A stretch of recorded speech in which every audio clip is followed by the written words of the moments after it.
So what are you working on right now? I no, this we cannot start like that.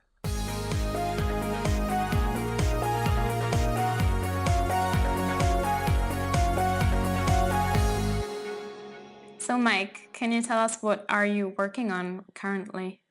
Yeah, well, currently I'm editing the first episode of this podcast. It takes so much more time than I expected. I was thinking that you just take the audio from one side, take the audio from your side, and then stitch it together and it's done. But actually, no. It takes so much time. You have to like edit out or the and make some sentences sound reasonable. Basically, we need to learn to speak better. Is that what you are saying? Yeah, that too.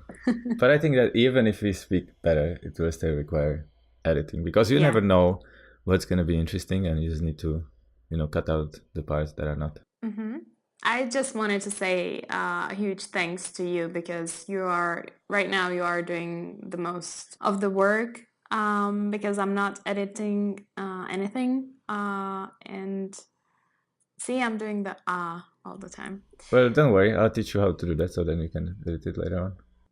Yeah, Also, I don't know who's going to make the website because I'm not. as I said last time, I don't like making websites at all. I don't know how to make a website, so. No, man. I guess we can guess who's it going to be. Um, then I'm finishing the logo. Our logo? Yes, we still have to decide on what's going to be in it. Uh-huh. Yep. Then we're working with our composer on the theme song. And that's again you doing all the work. Or it's him. I just make sure that I like it. So, you want to hear a secret? I do. I don't know yet how to set up a podcast. I have no idea how do you put it on iTunes or how do you host it. I know nothing about it.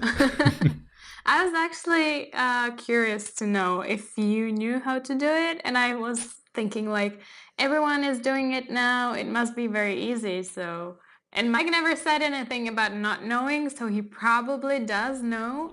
I don't think it's difficult. It's just you have so many options. Like I looked into it a little bit and it seems like you have to get something like a SoundCloud account where you put all your files and then that's where iTunes will grab the files, I guess. I mean, if this podcast is coming through the speakers of your iPad or iPod, I guess I did figure it out. Or maybe I did. You never Oh, know. yeah, or Adele did. But most probably it was you. What are you working on? I'm currently working on one of my best friend's wedding photos. She got married about 2 weeks ago, and I swore I would never shoot any of my friends' weddings because, first of all, I want to enjoy the wedding, and second of all, I don't want to make it awkward between me and them, money wise, or like just in case they didn't like the pictures, or. But I mean, isn't it something that they would expect from you? Like, I think that if they see your work, which I'm sure they do, are they not going to expect you to shoot their wedding? Not really. Well, at least now they don't because I told them I would never shoot it. I do other photography for my friends and I enjoy doing that. Like, for example, my other friend, she is currently 9 months pregnant and I did her maternity photographs, which turned out very pretty and she loved them. And for my other friend, I did like an engagement session, but this is different. This is me doing something that I love, giving them beautiful photos that they will enjoy looking at in 10, 15, 20, 30 years. But it's not work for me, if that makes sense. Okay. But if I was working on the wedding, which is way more difficult and hard, and it's so much more work, and the payment for the job is very different, then I think it would create a barrier between me and them, and I don't want that. Well, I would want you to shoot my wedding. Eh, do I have to? Oh, I hope you will never get married. Thanks. No, because I would want to be present and see it for myself. Yeah, I mean, this is a much more reasonable reason. I understand that. Like, you want to enjoy it. If I'm doing the photos, then I don't really pay attention. Like, I pay attention to what I need to take a photo of, but I'm not present in the moment, if that makes sense. Yeah. So anyways, she hired a photographer, and she said to me a while back when they first looked at the photos of the photographer that she was not entirely 100% happy with his photography style. And I told her to choose a photographer that she will be happy with. But she did end up picking this one. And when the wedding was happening, I've noticed that she's not very happy with him and he wasn't around much. He actually got very sick during that day. Mm-hmm. And so I did bring my camera with me just so that I could take like a few shots here and there, but I wasn't like taking pictures of the whole wedding. And I've seen that he wasn't around and she was kind of stressed out because of it. So I slowly started taking some photos and I did do quite a lot of photos and I think they turned out pretty. So break it down to me. Are your pictures better than the ones from the photographer they hired? I think so. At least some of them. He used a completely different approach to shooting. He also had much better and much more expensive gear than I had. But it was a very bright sunny day and he was using flash all day long, which I never do. I hate using flash. I don't think pictures with flash are pretty. I don't really enjoy looking at photos from like studios. So I prefer much more using the natural light. And I was kind of curious to see how those photos would turn out. And I think I've seen like one photo of the bride and the groom, just the two of them, like a post photo. And I think that turned out very, very pretty. But since he was setting up flash for each shot, the time it took him to take the shot, it took so much more time than it would have taken me. And the light during the session was beautiful. There was a beautiful golden hour. We were at this castle with water fountains, and it was just very, very pretty. And he did not use that light, he did not take that chance. And I was like, we have about 15 minutes of this beautiful light and he's just wasting the time and using his flash. So I was a little like, even though I sound like I criticize his work, which I don't want to do, I'm not trying to do that. His work is different than mine, his approach is different, and that's all right. But I would have done it differently. When I looked at other photos, like the group pictures and just some other shots from during the day, I did not really like those images as much. I think the coloring could have been better. Mm-hmm. And it's just different than what I do. It's a different style. I'm not saying the pictures are bad at all, but it's not what I like. Did he have to set up the flash for each shot? Yes. Like, what do you do? Like, do you set the intensity? Do you have to like measure the light? Like, you know. Well, he had an external flash on a tripod, so he was moving that. And then he had like a reflector as well, and he had an assistant. One thing that my friend has also told me, she was like, he's not navigating us at all. She said, when you take photos of me, you tell me like, put your chin up, straighten your back, look the other way, look down, look up. And he did not do that. And so she felt a little bit uncomfortable and unsure of what she was doing. So that is also a difference between me and him. Would you say he doesn't really take spontaneous pictures? I haven't seen any spontaneous pictures, I don't think, from that wedding, but also she hasn't received all of her images yet, you know. So maybe he does. Maybe when we see the finished work, it's gonna be different. So what is her overall feeling? She was at one point she was pretty nervous about the photos and how the photos will turn out. But I think when she saw some of the images that he delivered, she was kind of calmer. And those images are pretty. It's just A different style. it's a very different style than mine. So, and I'm also very, very picky when it comes to wedding photography because I've seen so much work in so many different photos and so many different styles and photographers.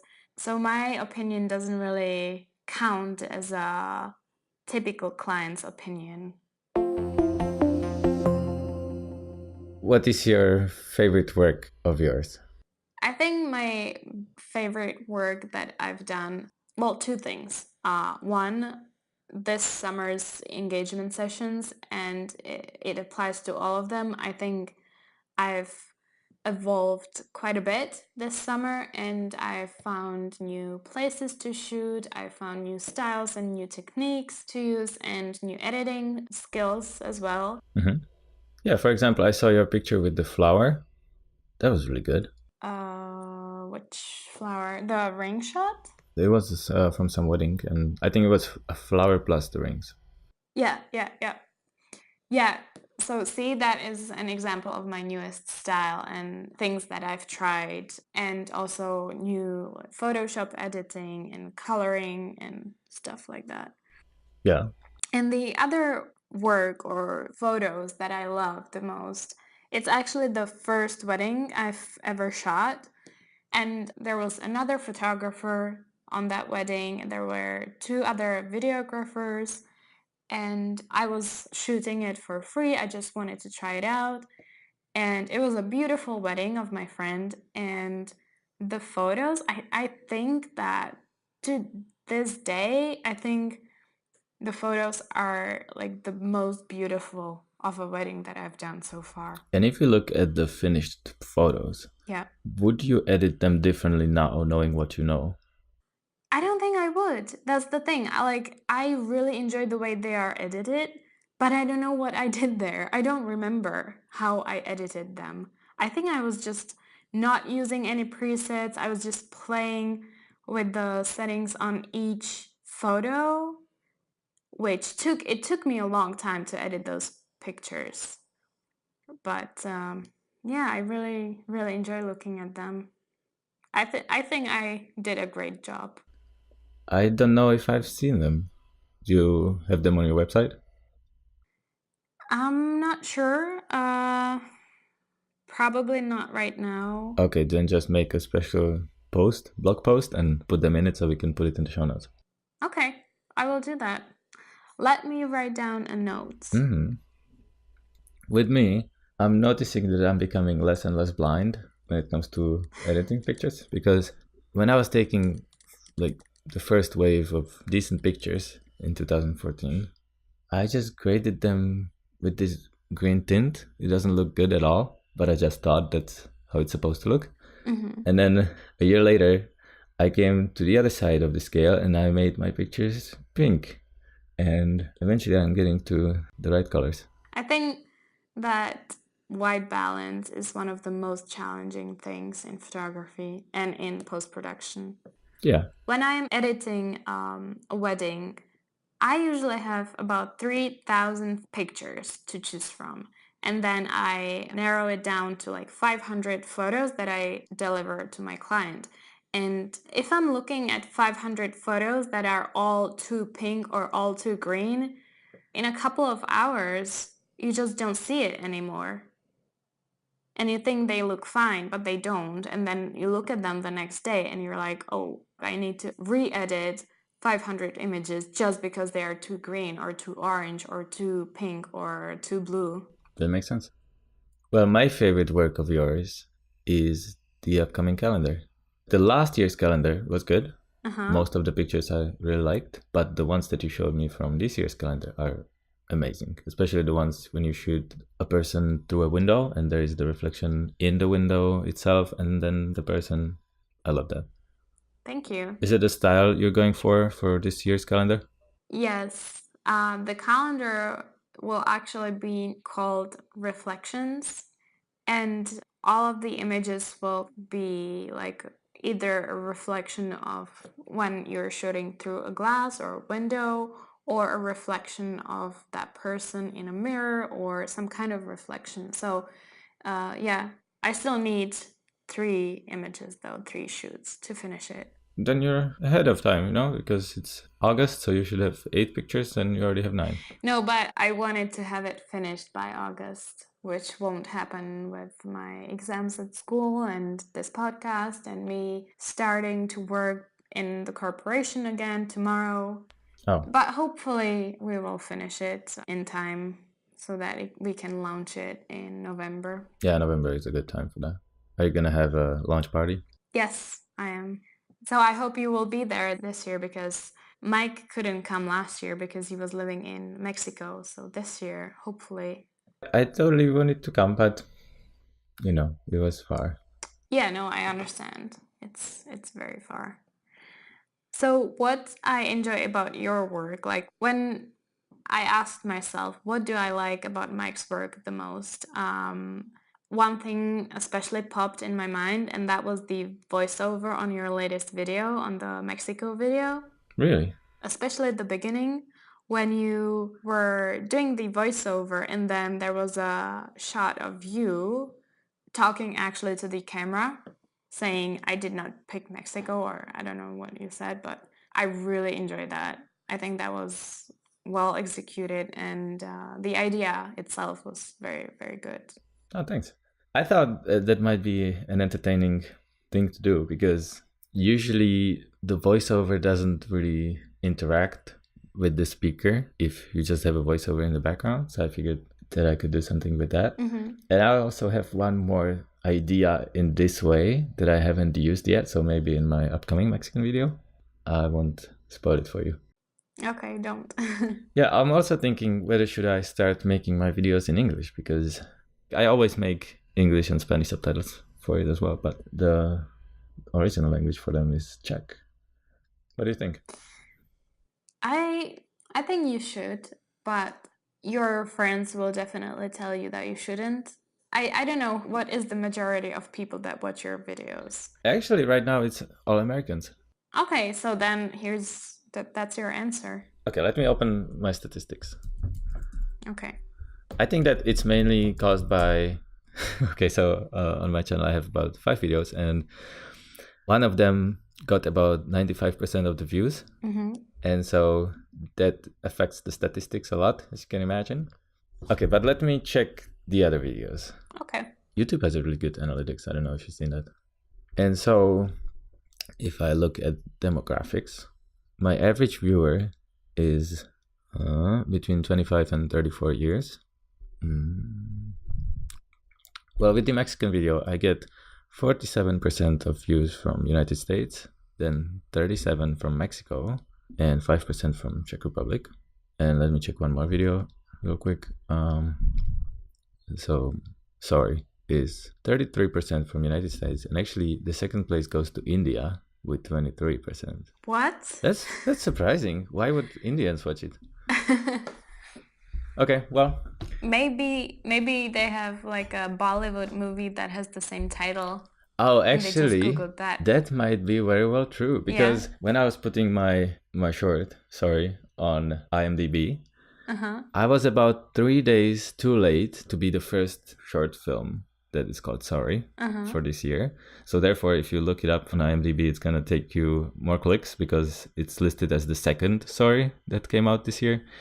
And the first one is, I think it's either Indian or Japanese or like from that area, from Asia.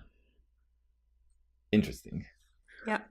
All right. So I would say that my favorite work that I made, like I would be obliged to say sorry, to say that my short movie is my best work to date.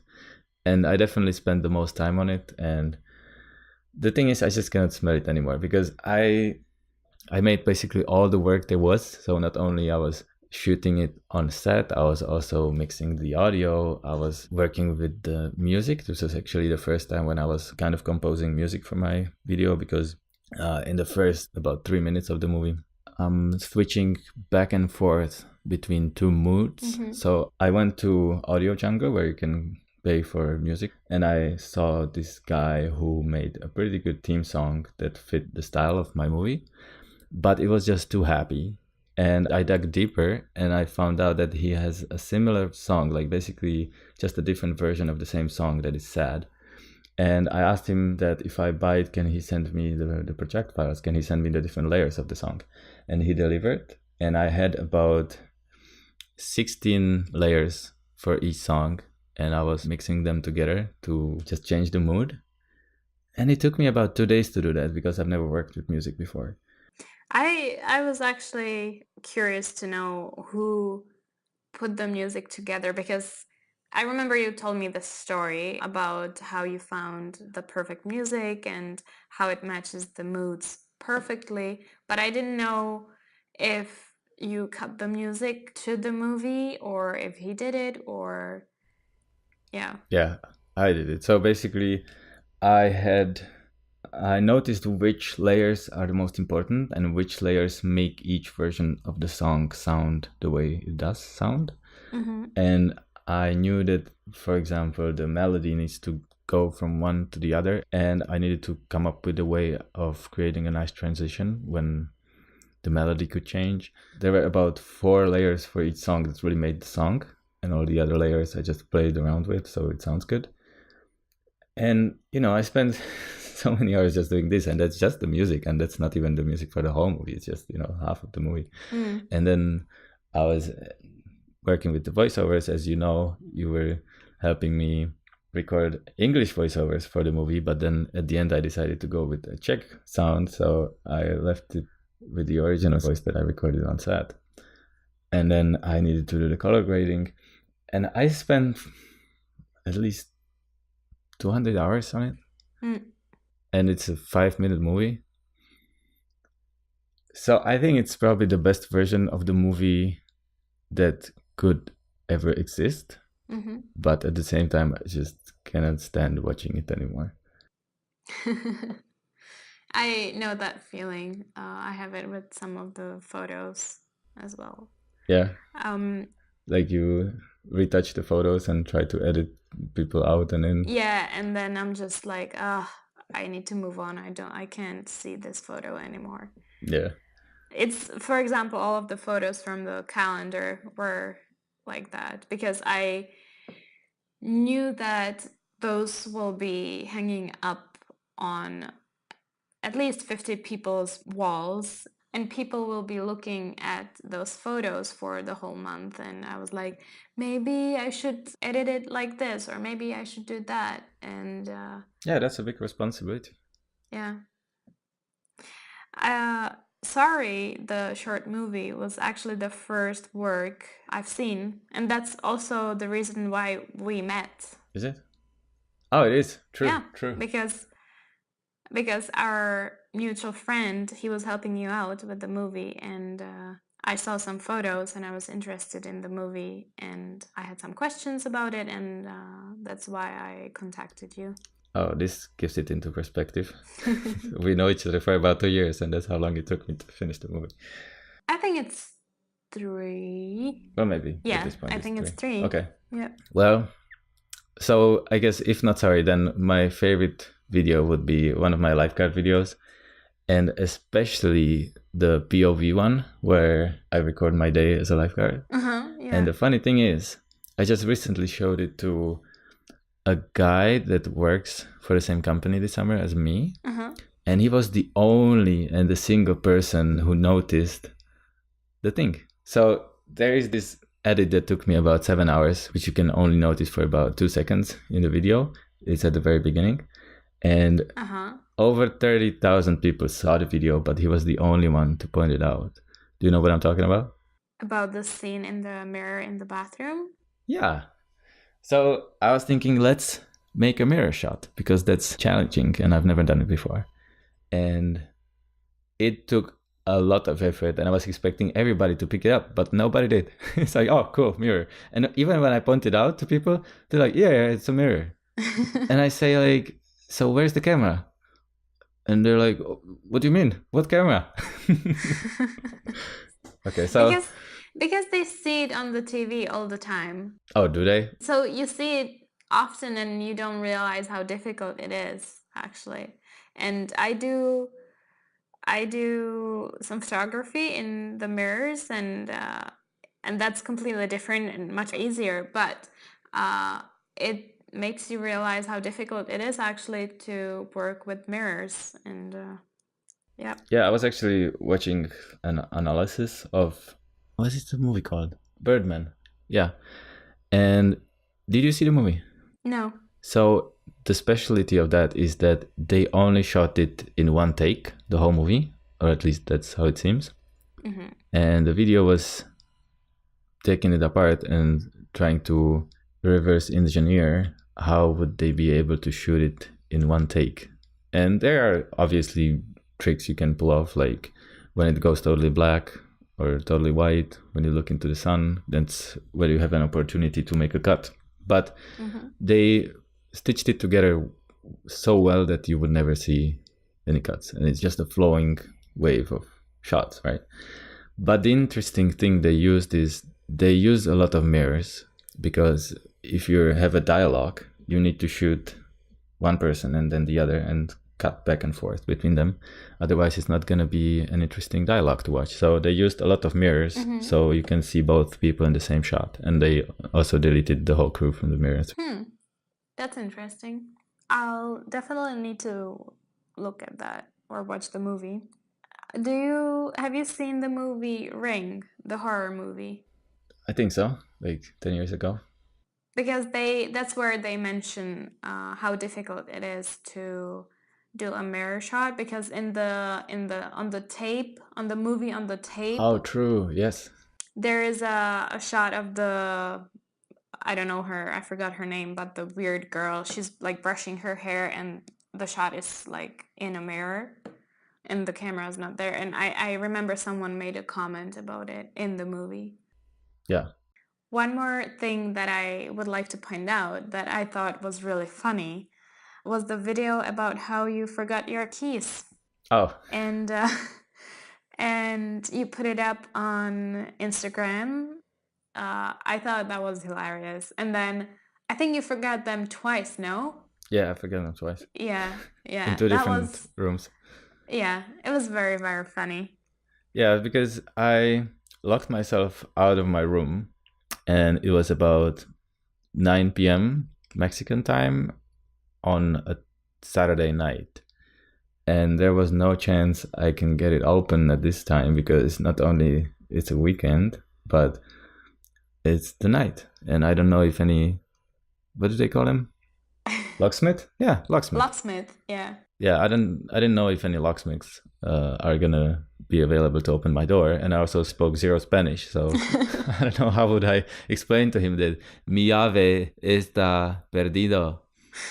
So I watched YouTube videos on how to open locks. I had no prior experience with that, and apparently you just need 2 hairpins. And then somehow you can open it. So I asked my roommate how you say a hairpin in Spanish, and then I started knocking on random people's doors and asking them for hairpins. Basically, I came and I started saying, "Pasador, tienen pasador," and some of them did. So I got 2 hairpins, and with the help of YouTube, I was able to figure out how to pick a lock, and then I broke into my own room.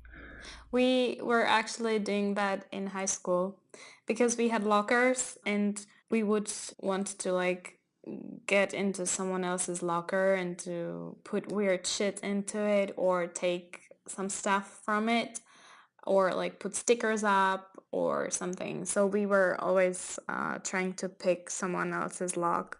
And how did you do it? With a hairpin. So you know how to do it? I knew how to do it. I don't know if I would be able to do it again, but I did it. But how long did it take you? A few seconds. But those were like the easy locks on lockers, you know. It wasn't like a door lock. Oh, I see. Yeah, those might be easier. Yeah. Yeah, also maybe it would be nice if the door creators stopped making doors that you can lock from the inside without a key. So we would like to talk about some of the best clients' reactions we've received so far. Hmm. And I would like to tell you this story. It's actually not that interesting, but it touched me. It was very heartwarming. I shot a wedding 2 months ago. It was Jewish wedding, and I've never shot a Jewish wedding before, and it was beautiful.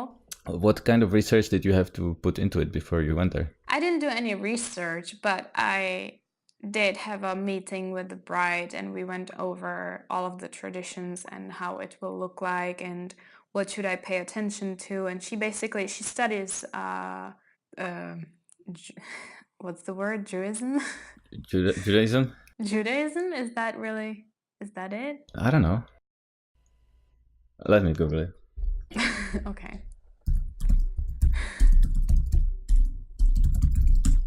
Are you Googling it? Yes. And Judaism. there you go. So the bride studies Judaism. Yes.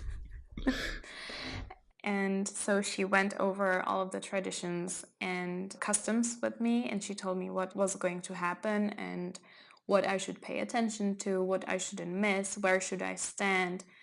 So I did the wedding, and the day after, I always deliver like 10 to 20 images from the wedding just so that they have something before I deliver the full set of images. Hmm. And I usually do like the ring shot, the first kiss, a photo of the two of them cutting the cake, and like those important shots.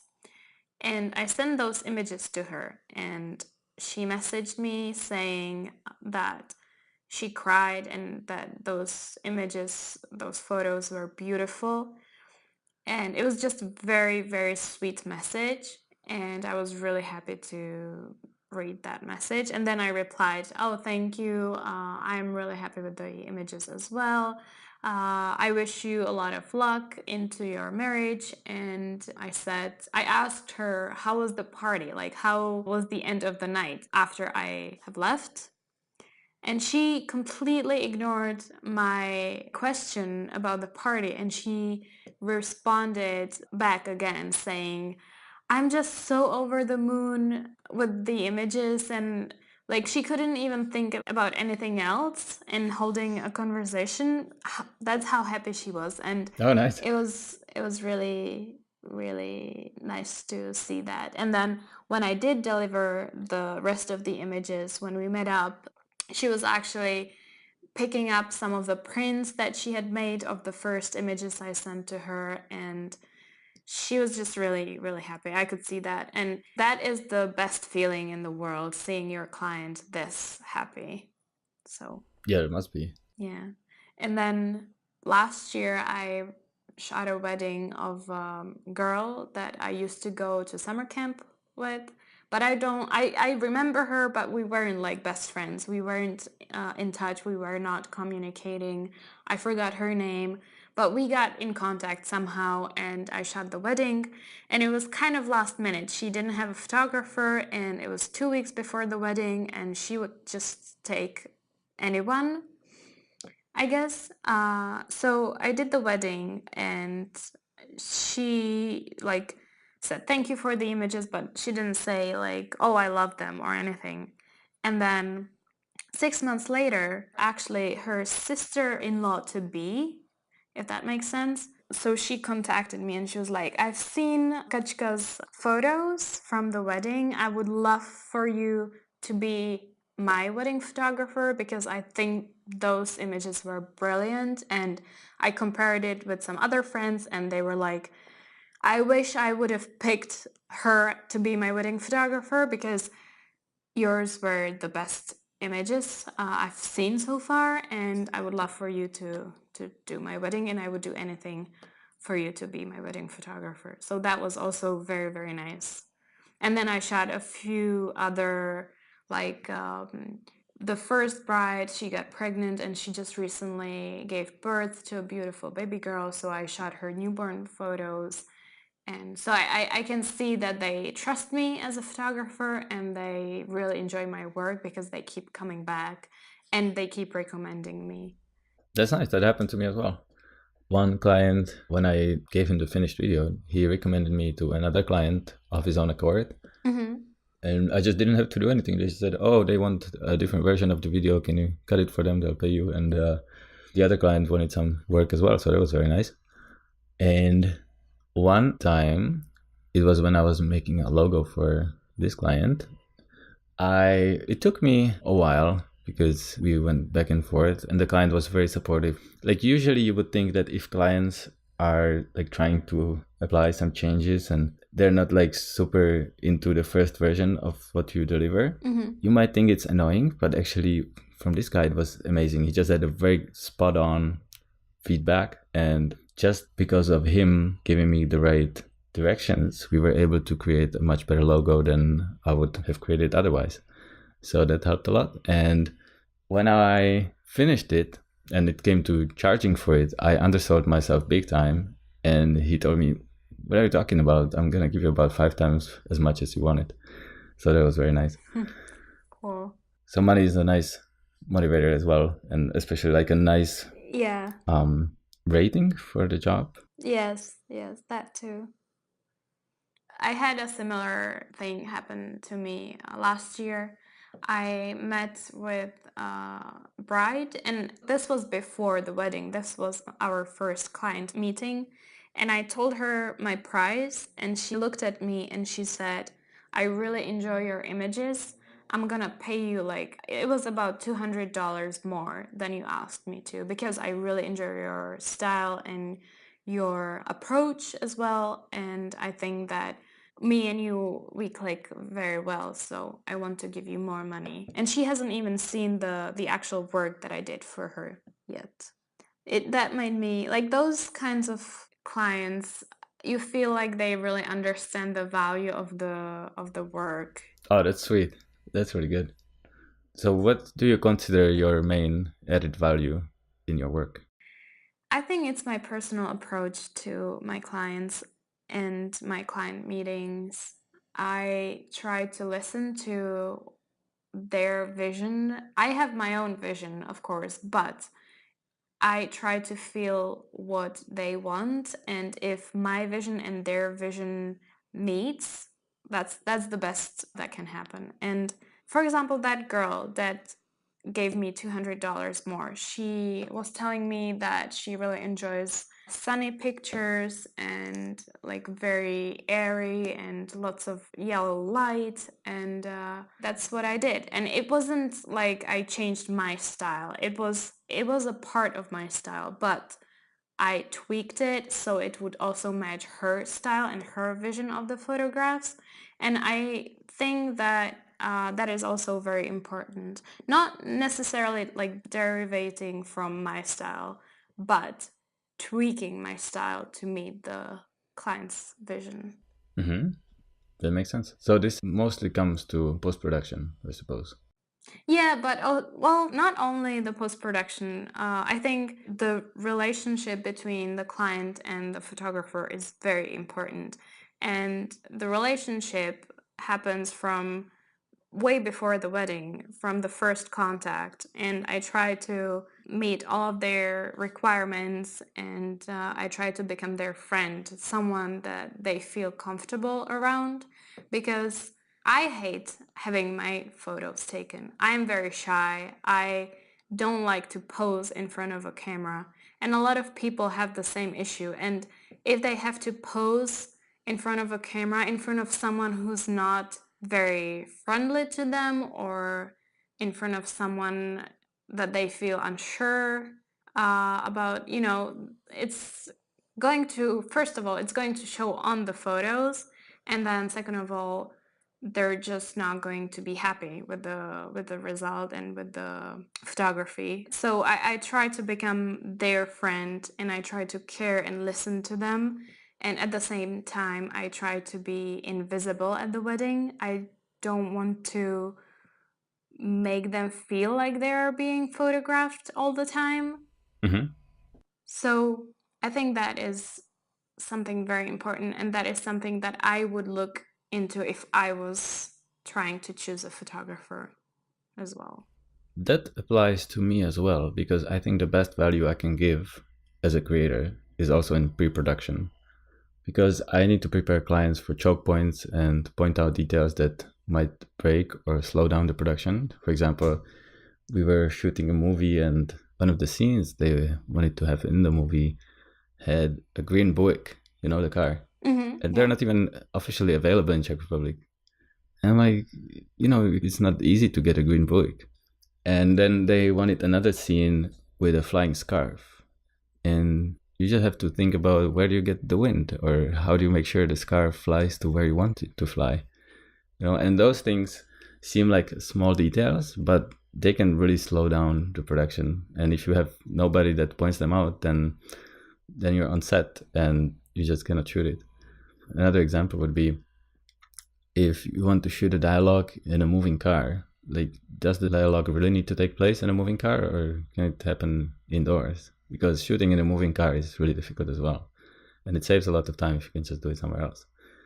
So, especially on set, you will know if you did your homework or you did not. Yeah, this is something that I didn't do before. Like, I always do my homework when it comes to weddings, but when it comes to like a creative photo shoot that I want to do, I very often find out on set that, oh, I didn't think this through and that through, because I am carried away with the vision that I have and the passion for what I want to do, but I don't think of the whole thing through with my brain. I usually use my heart to like guide me.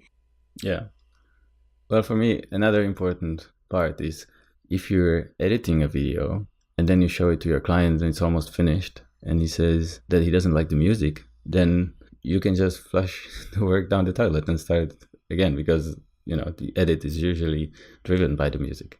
So you have to make sure, I don't know if it applies to photography or not, but you have to make sure that all the elements that you want to use and all the decisions you're making need to be approved by the client before. Okay, yeah, that makes sense.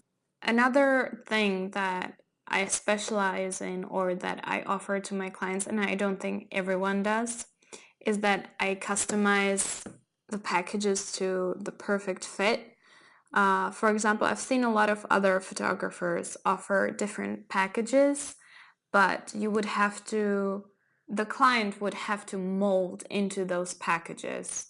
Like, for example, let's say a package A offers the getting ready of the bride, the ceremony, and then the party. But what if the bride doesn't want to have pictures from getting ready? Or what if she wants to get pictures of her getting ready and then her groom getting ready and then the ceremony and then the party, but there's no package on the photographer's website that offers that? So I don't have packages like pre-made. I create them for each client individually on our client meeting, and then I build my price up from that. I don't say like, for the ceremony I will charge you this much, and for the party I will charge you this much, and for this and that I will take that much money. Every wedding is different, and I think that every package for the wedding should be different as well. Do you think that is sustainable? I think so. So you think in 2 years you're still gonna be doing the same thing? I think I will. I just need to find a better way of doing it. Like, because for me, once I'm shooting a wedding, it's not such a problem to stay longer hours, or it's not such a big deal for me to come 2 hours early and shoot the getting ready of the bride. But if I tell them the price for the whole day, then they usually say, oh, well, we were thinking maybe $200 less. What can you offer us for that money? And then I'll say, okay, I won't shoot the getting ready then. I won't shoot the fireworks in the evening, or I won't do this and that. Oh, I see. That makes sense, yes. But then once I'm at the wedding, I'm like, this really sucks. I would really enjoy taking those images. I think those images would be very pretty. So what I usually end up doing is Shooting it I anyway. usually stay anyway and do the work anyway. Oh, So yeah, I need to be more strict with myself and with the clients.